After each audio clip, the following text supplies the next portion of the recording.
Good morning, everybody. You might be looking at the screen here and be thinking, what, if anything, does surfing have to do with mining and with gold? And for us, it's a great metaphor for basically the way we do business on exploration, that if you were to take a look around the world and 55,000 miles of seashore and look for the best and perfect wave, you may take a scientific approach and look at prevailing currents, prevailing winds, oceanography, sea line shores, and that might take you to the north coast of Maui, where everybody else is, or it might take you, in this case, to the north coast of Alaska. And if you took a scientific approach to find the best and most profitable gold deposits or metal deposits, you might take a scientific approach as well and look at all the different metallogenic belts around the world, which have the best jurisdictions, which has the best potential, the best metallurgy. And that might take you to the Carlin Trend in Nevada or Red Lake in Ontario, or it might take you to the opposite side of the state in Nevada, where as Frontier Gold, we discovered 2.2 million ounces and later sold those to Newmont in 2011 for 2.3 billion, or conversely take you to Turkey in 2004, as our team did before most of our competitors did. So it's a great analogy. The other nice thing is when you come to a conference like this, you're pretty much guaranteed to have the only surfer on the screen and not a drill rig or a rock. So it was 6 months ago that I presented here, and it's been quite a wild ride, even just over the last 6 months. When you look at the GDX, the senior gold producers have come off 70% in the last 6 months. The GDXJ, the junior miners, have come down about just as much. Gold 6 months ago was $1,200. Today it's $1,065, $1,070. Copper's come from $275 down to $205. So the market is completely got essentially dysfunctional over the last 6 months. I was marketing in London on Monday and had an opportunity when I arrived on Sunday morning to visit the Churchill and the cabinet war rooms there. And there's a great quote on one of the walls that Winston Churchill said that if you're going through hell, just keep going. And certainly I think that's the case of what's gone on not only in the last 6 months, but certainly in the last 3 years. When you look at whether it was a senior producing mine or a junior mine, that you're down 70 to 80%, despite cutting costs or making new discoveries or building out your portfolio. So just to kind of highlight some of the achievements that our company made over the last 6 months, in Nevada, or what we call the Great Basin, we discovered a new high-grade zone at Kinsley Mountain. We put our first resource out at Kinsley Mountain of 500,000 ounces at 2.2 grams. We did 2 metallurgical studies which showed we can get gold out of the rocks, up to 95% recoveries, and produce a concentrate with no penalty elements that goes up to 10 grams per ton that we could send directly to a smelter. And we launched an initial drill program at our newly acquired Goldstrike project in Utah that we picked up last year. Conversely, on the other side of the world in Turkey, we doubled the mineralized footprints at our Hilltop porphyry, making that almost a standalone project as we speak, and showed that the gold and copper out of that same system we can run through our Halilaga flotation plant and get fantastic recovery, some fantastic grades, and produce an exceptionally clean concentrate. Despite that, our stock is down probably 50% since I spoke to you back in March. The nice thing is half of our market cap right now is represented in cash. So I think that you'll see that when you look at a lot of the companies today, there's certainly fundamental value on an asset level, but certainly on a cash flow level as well. So what is the future moving forward? Because the past is the past. And it's our view that when you look at the senior producers here and just on the far left here, these are kind of 5 of the tier 1 companies, whether it's Barrick Gold, Anglo, Goldcorp, Kinross. In 2013 to 2014, you'll find that the reserves on their balance sheets have shrunk. Not due to an adjustment in gold price, but they've been essentially been going down as a result of 2 aspects, one of which is depletion, so they're mining out their projects. The second being divestitures. They're selling off non-core assets. They're doing this right at the point where I stole this chart from Goldcorp, where they highlight that in 2015, you're at the point of peak gold production, that the senior golds are going to be producing less and less and less gold in the coming years. So they're going to have clearly a shortage on the supply side. Going back 20 years ago, in terms of discoveries, in 1995, you had the peak discovery range, where you had money going into the exploration space. Companies were making significant new discoveries, adding ounces to the books. And subsequently, you can see that over that last 20 years, exploration spending went up a multiple or an order of magnitude, and yet the number of discoveries continued to fall and to fall and to fall. Where we are today is this line of exploration has dropped and continues to drop because the easiest and fastest way to improve your profitability if you're a senior miner is to cut exploration. So if you look at the exploration budgets across the seniors, the mid-tiers, they're all down 70, 80%. There's no growth potentials in the seniors. And I think that's the case where the junior explorers, the junior developers, are well positioned to fill that gap in the coming years as the pressure comes on for these companies to return to a growth pattern. So where we plan to deliver some of these shovel-ready projects, first off, we think Nevada has been one of the key and best jurisdictions globally, especially when you look at some of the recent transactions last couple of weeks with Barrick selling off some of their non-core assets to Kinross and to a private equity group. If you're to be focused on where the main production is in Nevada, you'd be focused really on the Carlin trend and the Cortez trend. Those have been actively mined there for the last kind of 35 to 40 years and was sort of the breakthrough grounds for heap leach technology of what was called Carlin-style systems, or sediment-hosted disseminated gold. Our group, as Frontier Gold, took a different approach. We looked at that same structural model, the Carlin model, looked at an area that no one else was exploring out here in the far east. And at Long Canyon, we put 2.2 million ounces on the books. And that was something that Newmont felt they had to have and paid us $2.3 billion for that in April 2011. Pilot Gold was the spin-out company from that merger, and we kept a lot of the earlier stage projects in Nevada. And one project that we didn't have at the time that we chased and chased and chased and finally got as Pilot was Kinsley Mountain. It sits about 50 kilometers south. It's in the same host rocks at Long Canyon, similar structural environment, and it was a past producer. So we know there was gold there. And we felt that by using our model and our geologic expertise that we had at Long Canyon to go from 0 to a couple million ounces, we could make significant new discoveries at Kinsley Mountain. That culminated in a couple weeks ago where we put out the initial resource estimate there at about 500,000 ounces combined indicated and inferred at about 2.2 grams. Of note, there's a high-grade portion that I'll dive a little bit deeper in there that runs about 300,000 ounces at 6 grams. We discovered an extension or a new zone of mineralization off that high-grade pod that needs to be followed up with a nice intercept of 2 and 3 grams over 9 and 18 meters respectively. And that's building off kind of this core nexus of 6 to 10 grams over 30 to 50 meters. What you have on the property is something that has excellent access. So it lies about 6 kilometers off a paved state highway. You have gold in multiple stratigraphic units across a 12-kilometer long mountain range. We've done the full permitting operation, so a full plan of operations that allows us to explore across the entire property. We've secured water rights. So when you think Nevada, you think desert, you need water for processing. So we have enough water rights to run a mid-size heap leach operation here. Importantly, metallurgy is a key risk or fatal flaw that can derail a lot of projects. Here we've done the metallurgy early on to know that we can get significant gold recoveries off the rocks, whether it's oxide or the sulfides, through very low cost CapEx and low operating costs through a flotation plant, producing a very clean concentrate that we could send 2 hours away to the smelter in Salt Lake. Where the nexus of our exploration has happened is along this northwest striking structure here called on the old mine trend out to the western flank. The current resource, that 500,000 plus ounces, plus the past production here, shows that one structure, that one northwest structure holds anywhere from 750,000 ounces to 1 million. And you can see that same dominant northwest structure continues to reoccur across the entire 12-kilometer long range. Of note for us, and what's most exciting for us, is all the drilling that's happened on this project in the last 25 years is focused in here, and there's not a single drill hole throughout the northern end of the range. So huge opportunity to continue to grow the asset.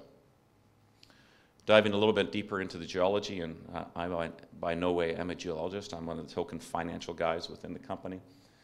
But this is essentially how you see it on a plan view, is you've got oxides running up and down the range and a high-grade nexus sitting here or at depth.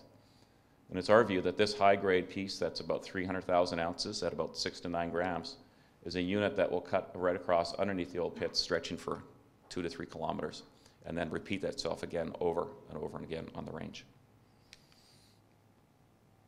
So the important thing about Carlin-style deposits is the stratigraphy and structures. You need both of those. And stratigraphy is important If you go back a couple 100 million years ago and you think of North America, this is that big inland sea where you had sediment on top of sediment on top of sediment that gets compressed and warped and shifted.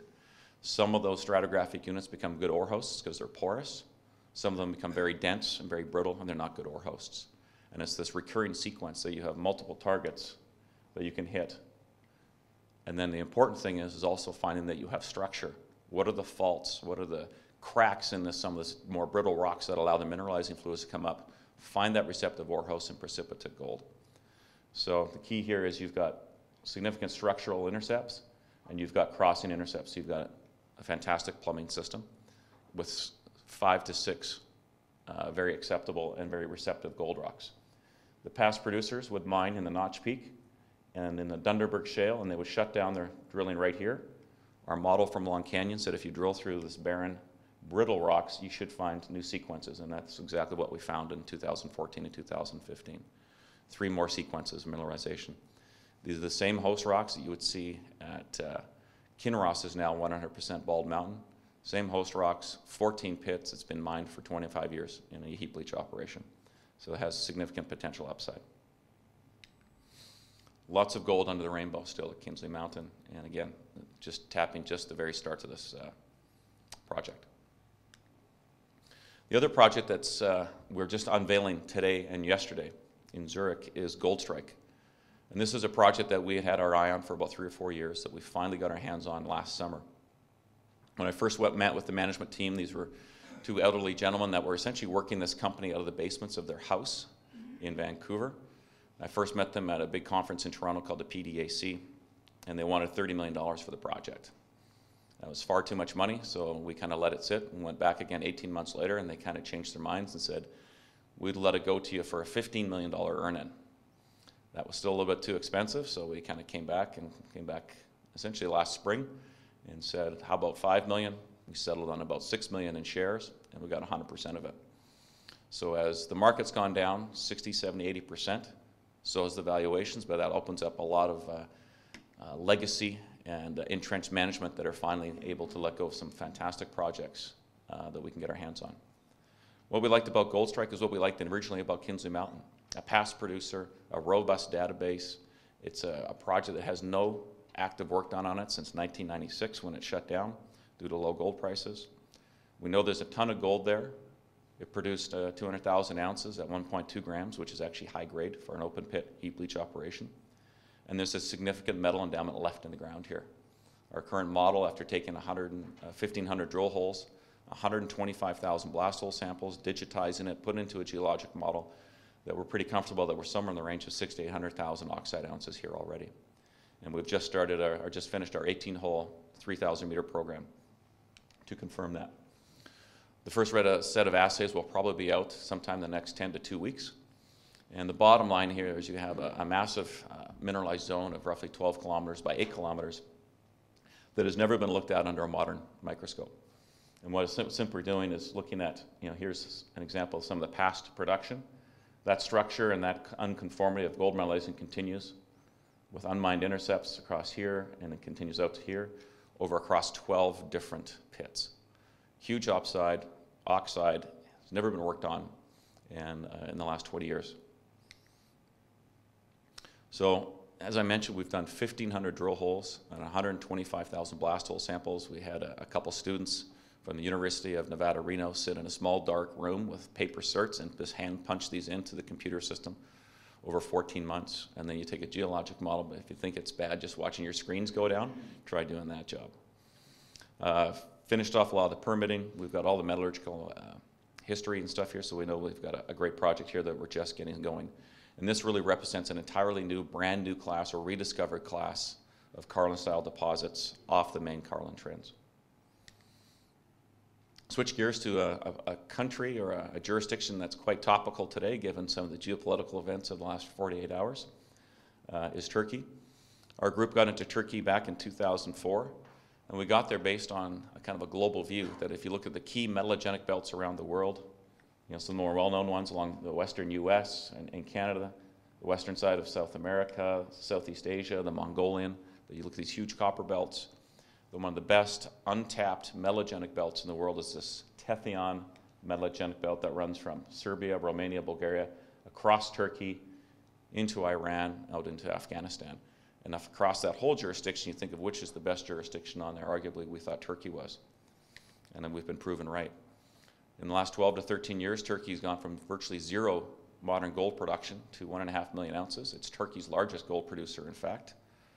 It's permitted 14 mines, 10 gold mines, 4 base metal mines over that time period.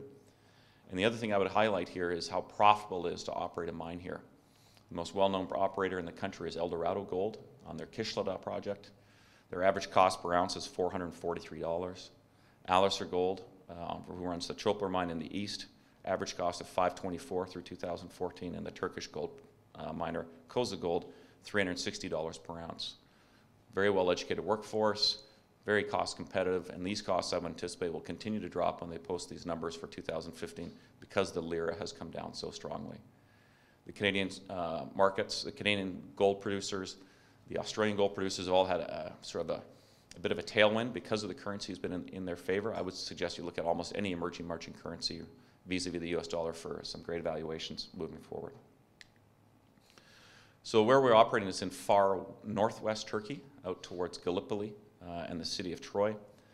It's a fantastic jurisdiction with a ton of silica mines, clay mines, quartz mines. Europe's second largest ceramic factory sits here in the city of Chian. There's a huge 3.5 kilometer long coal pit which fires the 6-year-old power plant. You've got 2 deep water ports. You can drive a Toyota to site. Low elevation. You've got abundant water. Bottom line is you're not 14,000 feet up in the high Andes trying to figure out how you get power and water, and you're not way into the backwoods of British Columbia trying to put a tunnel through a mountain to get to site. The key project we operate here is TV Tower. This is in joint venture with Teck Resources, the large Vancouver-based coal mine and copper developer. It's 90 square kilometers, and just in 2014 we completed a $21 million earn-in to increase our ownership from 40% to 60%, and have been operating on the project for the last 3.5 years. During that time, we've drilled off Turkey's 3rd largest silver deposit, so 35 million ounces of silver, with 500,000 ounces of gold out in the north at KCD. We've defined a 4-kilometer long oxide gold trend in the south that you can see in the black. And sitting underneath that, we discovered 3 copper-gold porphyry systems and supergene copper zones. And then tagged into another porphyry up here, a gold-rich porphyry, where you see something to the effect of 360 meters at about 0.5 grams per ton gold. That is the same tenor, same sort of intervals that you would see at Eldorado's Kışladağ. So we're very early stages on here and just getting rolling. The focus so far has been on the very south end, that porphyry and oxide gold complex, where we've got 4 kilometer longs of mineralization. And this is a structure where you have oxide gold that runs along the ridge. Sitting underneath that is supergene copper. That's 30 to 60 meters of 1 to 4% copper. And then sitting beneath that are your porphyry systems of your kind of conventional sulfide porphyries. Right now, the key is we've focused on this piece here, the hilltop porphyry, where we've doubled the mineralized footprint this year, and it remains open in multiple directions. And this is coming almost to the critical size of what we see at our neighboring project called Halilaga, which is also in joint venture with Teck Resources. Teck is the operator on Halilaga, but we've really been driving this from the back seat. So while we only own 40%, we've been directed 3 studies on there, an initial resource, followed by 2 preliminary economic assessments. When I spoke here last in March, we had just released this economic assessment, which looked at a more optimal program that would highlight quick payback and high RRR as opposed to maximizing NPV. In that case, it's a project that over a 13-year mine generates $803 million US after tax, has a 43% IRR, pays back capital in 1.3 years, and that's based on $1,200 gold and $290 copper. What does it do at today's spot prices? Has an IRR of just under 25% today's spot price of gold and spot price of copper. If I adjust that back into where the Turkish lira spot price is today, you're back north of 40% IRR. A lot of the projects that we look at within our group, we want to see, and we take a page kind of out of Mark Bristow of Randgold, that we like to see 20% IRRs at $1,000 gold. So we want to see significant resiliency and conservativeness when we look at all our projects. Produces roughly 1 million ounces of gold and 800 million pounds of copper over the time frame. It's a fantastic project, great economics. It's not big enough for Teck. So if you think those are great numbers, put that relative to Teck's quarterly statements, you know it's not a material project. And this is a project that they would be looking to monetize, which opens up significant opportunities for us to either throw our 40% in alongside and bring in a significant amount of capital. That was my 20 minutes. So I'll just wrap up. So we can either have a joint sale, throw our 40% in, and then bring a significant amount of capital that we can bring into the company and deploy into Nevada. Conversely, exercise our right of first refusal, take control of the operations, and probably instantly turn around and sell a small portion of that to a Turkish conglomerate or another private equity firm that would fund us through feasibility and onto production. So purely option value at this point. Where do we stand today? We've got $13 million in cash, so we have enough cash to run the company and do some significant drill programs into 2016. The key catalyst coming up in the first quarter would be wrapping a resource around the Goldstrike project. So again, we'd have coming into early 2016 with, call it 1 million plus ounces of great gold between Kinsley and between Goldstrike. Strong analyst coverage across all the major banks and some specialty banks in Canada. At that point, I will pass the floor back to Eric. Thank you very much, Patrick. Thank you very much, everybody. See.